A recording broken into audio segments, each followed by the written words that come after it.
Or what size you need? Picking an affair.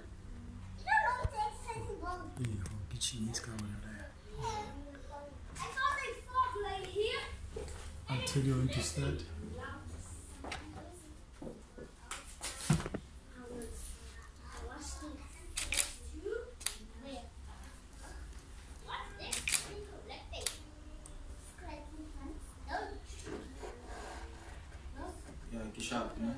Yeah. Wait, 2 seconds. 2 seconds. Is your mic on? Oh no. Push up. 1, 2. 1, 2, 1, 2, 1, 2.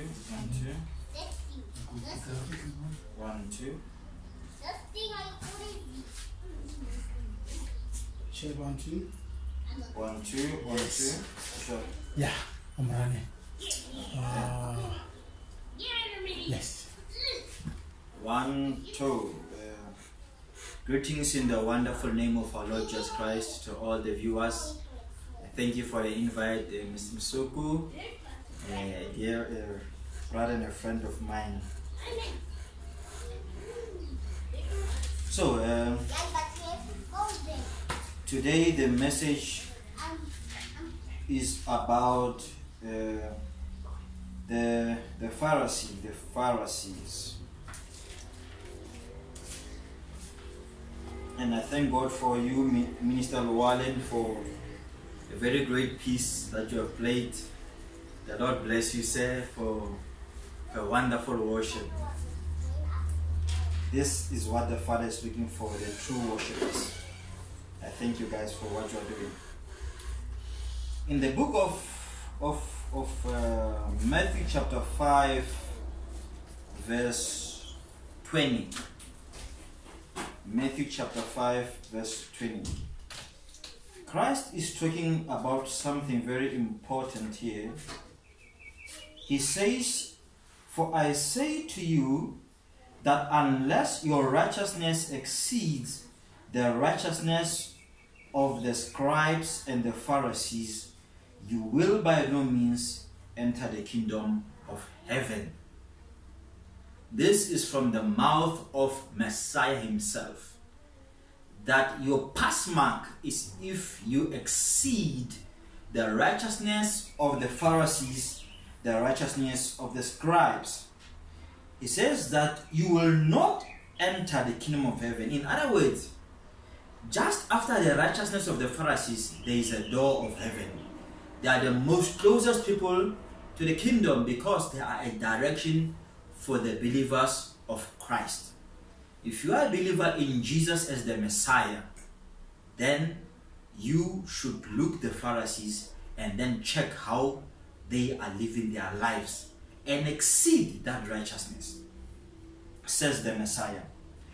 Now, the question is, who are the Pharisees? Who are the scribes?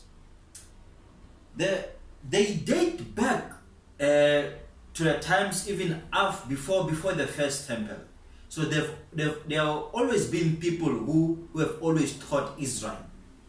But during the temple of King Herod, which is the second temple, a group of people decided to seek the God of Israel because they saw that everyone was living their lives. That was Nehemiah was complaining that you guys, you came back from captivity and you are not even building the temple, and when you are building it, you are not building it according to your heart desires. You are not happy. Your houses are beautiful more than the temple of God.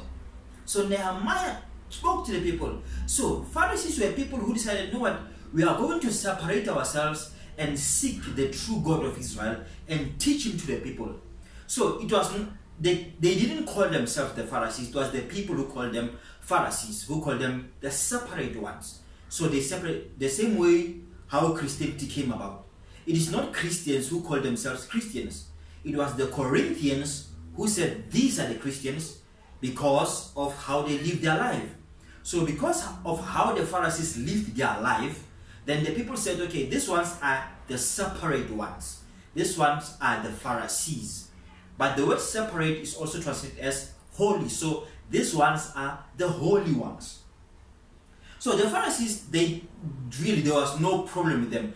They did a lot of things which were good. As a matter of fact, the Bible, the Old Testament, was organized by the Pharisees.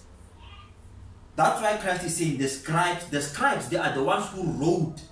The law of Moses, it was oral. People were passing it orally. But the Pharisees are the ones who are responsible to put it on writing. So actually, instead of them being bad people, they were actually doing a good cause. Hence Christ is saying, you must look at their righteousness and then exceed it. That is where the foundation is. Check how the Pharisees live their life. At one scripture, he advised people, know what? Don't do as they do, but do what they are saying. Because they have the oral law, they have the law of Moses. The only thing is that they didn't believe that Jesus is the Messiah.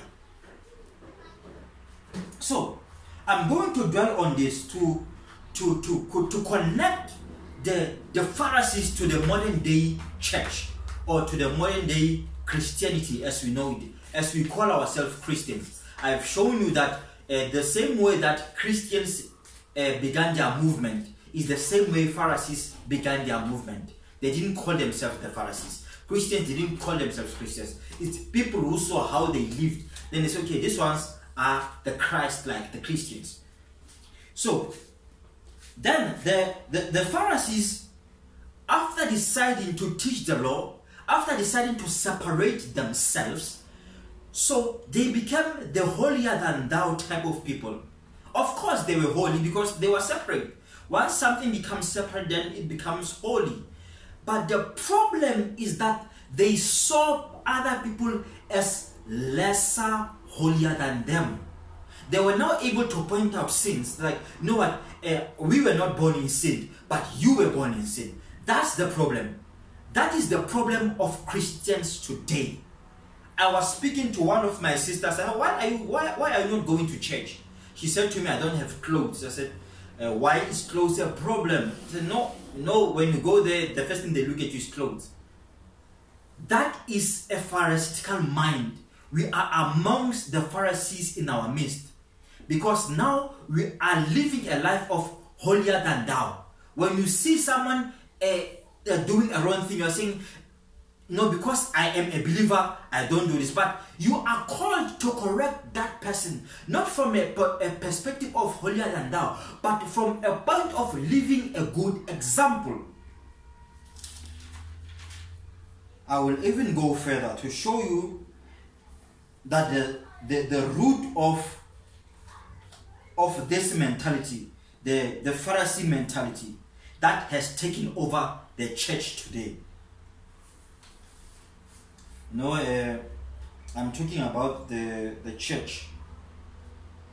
The church, we often refer to the church as a building. Say, I'm going to church. But funny enough, when there are no people in the church, they will say there's no church today. But the building is there. To show you that the people are the church. The people are the church. The word church simply means the ones who are called out.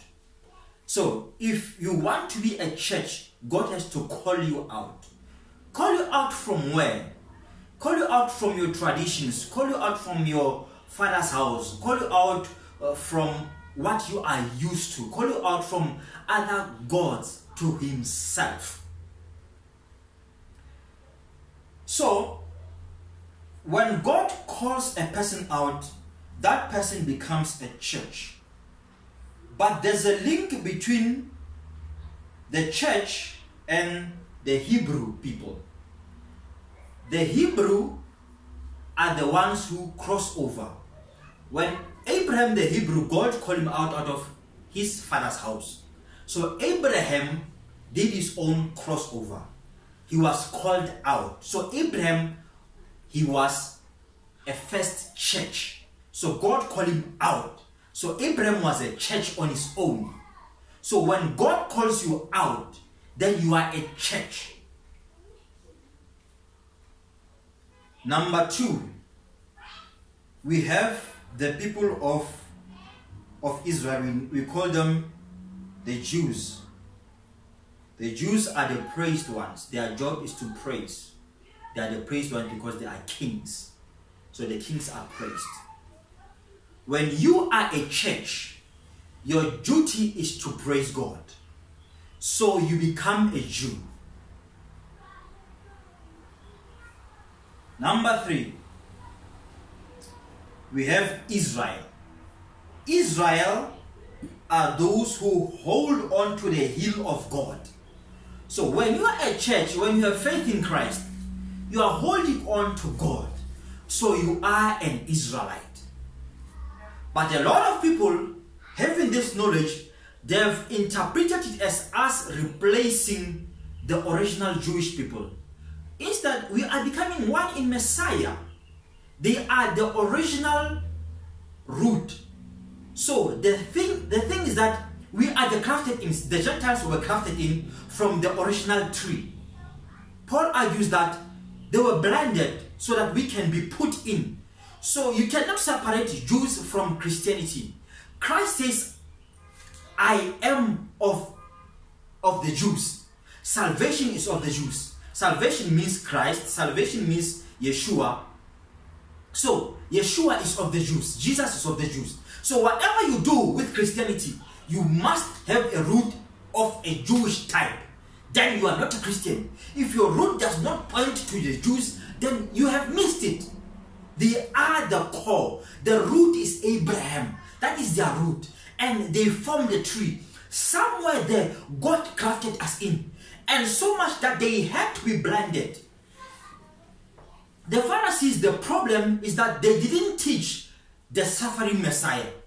When Isaiah prophesied about Messiah, that he took our infirmities, he took our sorrows he bore. They didn't teach those things.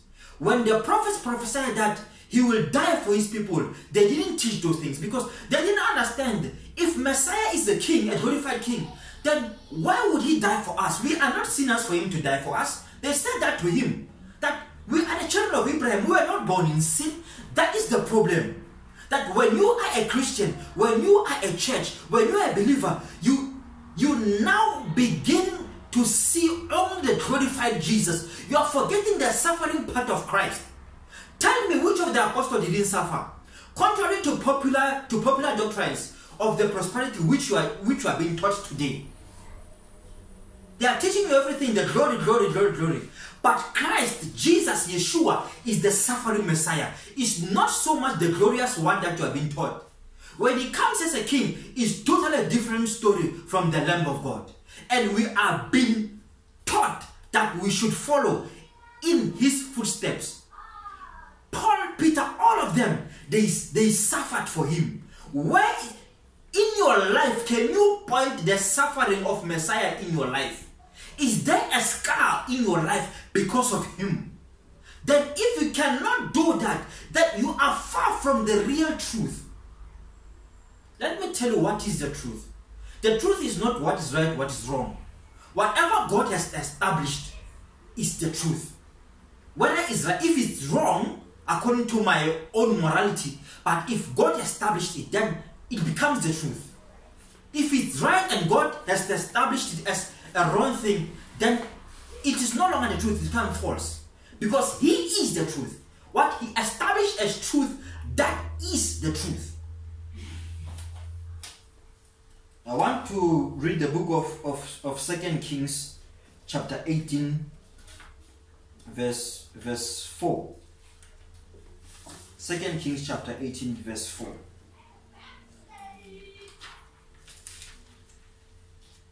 It reads, we are talking about Hezekiah. He removed the high places and broke the sacred pillars, cut down the wooden image, and broke in pieces the bronze serpent that Moses had made. Hezekiah broke the bronze serpent that Moses had made. For until those days, the children of Israel burned incense to it and called it Nehushtan.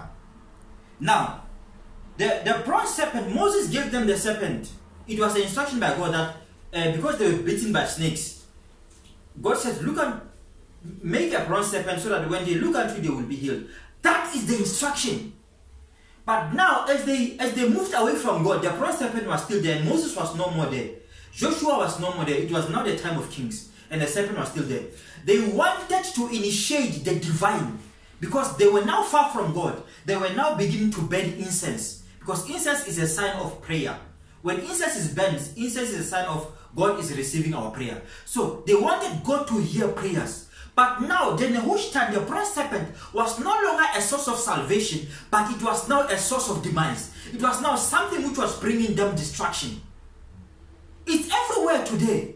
It's everywhere today. You see, when a man, particularly a man of God, when he charges you for you to see him, then he becomes a Nehushtan. Because now you have to offer a sacrifice to see him. He becomes an idol which you must sacrifice before you can see. Then they become the Nehushtan. Yes, they were an object of salvation before, but it has transformed to become a Nehushtan. Nevertheless, we still accept that doctrine and that practice today. Even Paul, I can go to tell you that Paul, before he became Paul the Apostle, Paul was an antichrist. Because Saul of Tarsus, he took letters from priests to go to persecute Christians. So when he's persecuting Christ, you are an antichrist. So he knew that. That is why Paul can come and say, while I still preach to others, I see that I myself am not cast out. So while you are still preaching, see that you are not a Pharisee. See that you are still in faith. Because you must always check, what did the Pharisee do and what disqualified them? Because as far as I know, as far as history dates, the Pharisees were good people, but good people who did not believe that Jesus is the Christ. Because they didn't want to believe in the suffering Messiah. They didn't want to believe that they were sinners in the first place. So Christ said, because of that, then your cloak, you don't have it. You don't have the covering for your sin because you don't believe that I have come to cover your sins. That is my message today. That while you are still a believer, see that you are not a Pharisee. Go and check the life of Pharisee and see that you are not one of them. Because they were teachers of the law, they were teaching the law. The same thing like Paul. Paul, the reason he was persecuting people is because he wanted to uphold the law of Moses, which is a good thing, but he was a Pharisee. You see, that is the message of today. That you see that you are not a Pharisee. Christ at one point said, Peter, Satan, get behind me. At that particular time, Peter was a Satan because he was living up to the teaching of the Pharisees that the Messiah will live forever. When the Messiah has come to actually die, it was the leaven of the Pharisee. So go back to the teachings. Go back to yourself. Self-introspect and see if you are not in the footsteps of the Pharisee. Because the Pharisees are not foreigners. There are people who knows the law. There are people who teaches the law. There are people who practices the law. There are people who knows the Bible. And today, the church has become a Pharisee of today. We are pointing fingers at others. You sinner, you did, you that, you that, you that. We are walking in the footsteps of the Pharisee, denying the Holy One of Israel. The only time we want to talk to people is when they want to give a testimony. But we don't want to talk to them when they are in infirmities. Because we think they don't believe. But that is what Christ was always among sinners. But you don't want to be among sinners. That is the problem. Then you have worn the garment of the Pharisee because you don't want to walk with sinners. Because you are a Christian. And Christians don't walk with sinners. Christ was among sinners. So that is the message of today. I thank you for listening. I hope it has blessed you as much as it has blessed me. I thank you in the wonderful name of our Lord Jesus Christ. Amen. Thank you, sir. Why not? Sure.